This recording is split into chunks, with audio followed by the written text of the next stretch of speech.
so true. What did Paul mean when he said to be all things to all people, Ryan? Yeah. So again, so this is another, right? So when you're talking about, and the word is contextualization. So you want to contextualize, So in that passage, it's a very evangelistic passage when you see it. I mean, Paul is talking about for the sake of the gospel, for the sake of converting people. He uses the word winning people. For the sake of winning people, I became a Jew to the Jews. I became someone who was not under the Jewish law to those who are Gentiles, and he's doing this for the sake of seeing people converted. And, a lot of times there's extremes in everything, and that's usually the pitfalls in Christianity is when you go to one extreme.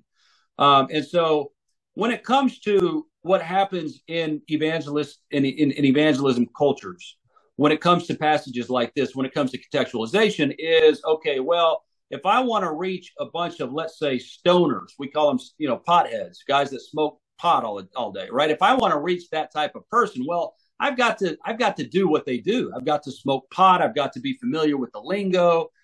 And then I'm going to go in this situation and we're going to have these I've heard this before, depipleship, depipe with the pipe, so, and they think, okay, well, I'm justifying this because I'm trying to be all things to all people. They smoke pot, so I want to smoke pot. And this can be anything,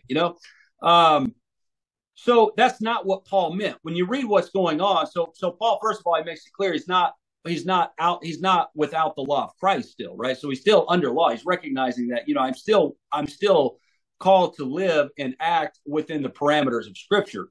The example I use in Even If None is something like Hudson Taylor. So Hudson Taylor, and this is a good example. Hudson Taylor, when he goes to China, one of the things that they do in China, all Hudson Taylor's guys, is they dress like the Chinamen. They want to take on some of the culture. They want to appreciate the culture.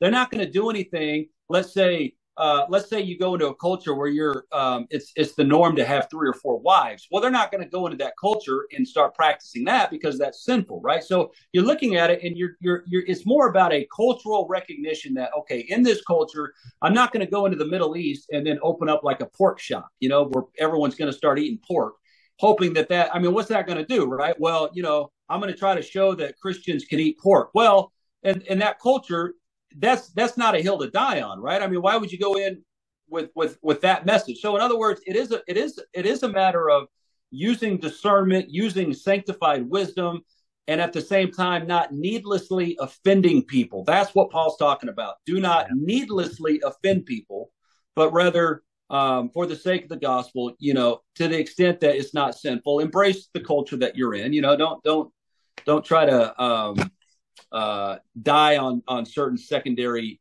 or third tertiary issues, but rather, we're talking about what can I do so that the gospel is not offensive in the sense of not the message, right? But how I'm communicating that and in the context I am communicating. So what does that look like when you come to England then, Ryan? Are you having fish and chips and you're talking in a Cockney accent? Yeah. It's funny in England because one of the things I've noticed is when we come there, everybody, when we're open air preaching, everyone starts to stop because they think we talk funny. They're like, oh man. And of course, then everyone calls us Yankees and stuff. But we do have right. So chips and fish and chips and all that, man. I love that stuff. I love England, man. That's one of my favorite countries, England, and then Scotland. I like England better than Scotland, but Scotland is pretty. I mean, there's a lot of nice things about Scotland too. But I do love England.